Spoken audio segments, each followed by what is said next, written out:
শীতকালীন সবজিতে ভরে উঠেছে বাজার, এর ফলে দামও অনেকটা নিম্নমুখী, ফলে কিছুটা স্বস্তি ফিরেছে ক্রেতাদের মাঝে। ব্যবসায়ীরা বলছেন সপ্তাহের ব্যবধানে প্রতিটা পণ্যে কমেছে 10 থেকে 15 টাকা। পেঁয়াজ, রসুন, আদা সহ নিত্য প্রয়োজনীয় সামগ্রী ও শাকসবজির দাম অনেকটাই হাতের নাগালে। আগের তো অনেক কমছে। কমার কারণটা কি? আমদানি হয়েছে, আমদানিটা কমছে, সবজিটা আমদানি হয়েছে এই জন্য কম।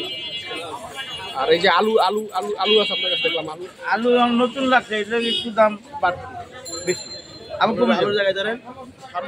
বাজার ঘুরে দেখা গেছে চাল ও মুরগির দাম খানিকটা বেড়েছে।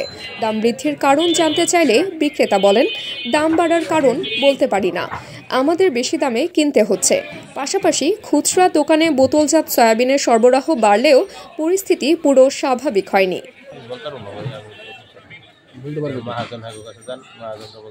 আপনি বিক্রি করেন বলতে পারেন না? আপনি অবশ্যই সিন্ডিকেটটা এখন কাজ করতেছে, যেরকম পুষ্টি, তারপর হচ্ছে ফ্রেশ, এগুলা কোম্পানিটা এখন তেল দিতেছে না, শুধু তীর কোম্পানিটা এটা তেল দিতেছে, আর কোনো তেলই দিতেছে না, এখন পর্যন্ত বন্ধ করে রাখছে। অপরদিকে প্রায় অপরিবর্তিত রয়েছে মাছের বাজার, ক্রেতা কম থাকায় স্থিতিশীল রয়েছে মাংসের দামও।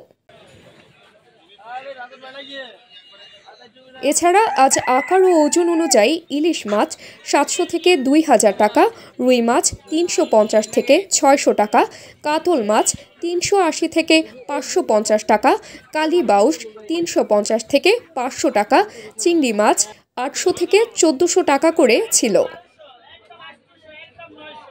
Desk report, Times today, Dhaka.